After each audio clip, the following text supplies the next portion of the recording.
Fascist আমলে নানা কারণ দেখিয়ে ১৫০০-র বেশি পুলিশ সদস্যকে চাকরি থেকে অব্যাহতি দেওয়া হয়। চাকরি ফেরত পেতে তাদের একাংশ জাতীয় প্রেস ক্লাবের সামনে মানববন্ধন কর্মসূচি পালন করছেন। এ নিয়ে আরও জানাতে যোগ দিচ্ছেন সুলতান মাহমুদ আরিফ। মানববন্ধন কর্মসূচি নিয়ে আমাদের আরও জানাবেন।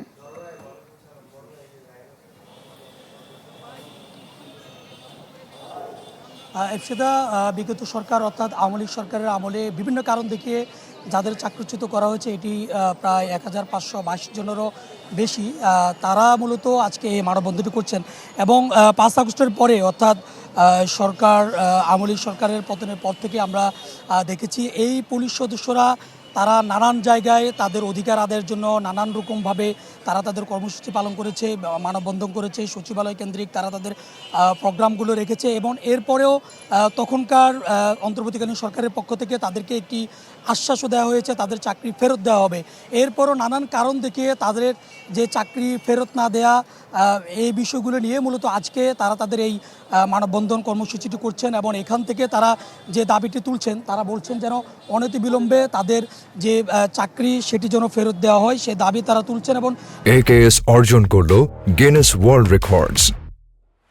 AKS পাশাপাশি তারা বলছেন যে প্রধানমন্ত্রী তারেক রহমানের সাথে সাক্ষাতের যে বিষয়টি সেটি তারা কামনা করছেন। অর্থাৎ ২০২৫ সালে যখন তারা আন্দোলন করছিলেন, ২০২৫ সালের দিকে বলা হয়েছিল যে তাদের চাকরি পুনর্বহালের একটি প্রজ্ঞাপন দেওয়া হবে, সেই আশ্বাসও কিন্তু দেওয়া হয়েছে।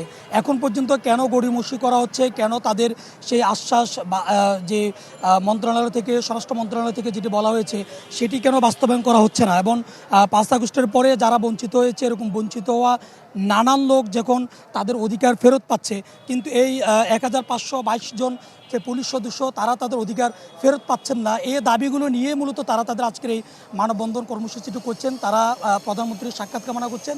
পাশাপাশি তাদেরকে যে বিভিন্ন কারণ দেখিয়ে চাকরি থেকে অব্যাহতি দেওয়া হয়েছে, সেই কারণগুলো বিশ্লেষণ করে তাদের চাকরি ফেরত দেওয়ার যে দাবি, সে দাবিটি মূলত তারা এখানে অবস্থান করছেন। তারা বলছেন যে তারা এই ধরনের নানা কর্মসূচি তারা দিবেন এবং আজও তারা অবস্থান করবেন প্রধানমন্ত্রীর সাক্ষাৎ কামনা যতক্ষণ পর্যন্ত তারা না পাবেন। ধন্যবাদ আপনাকে। দর্শক, ফ্যাসিস্ট আমলে চাকরি হারানো পুলিশ সদস্যরা মানববন্ধন করছেন জাতীয় প্রেস ক্লাবের সামনে। আমরা সরাসরি যুক্ত ছিলাম সেখানে।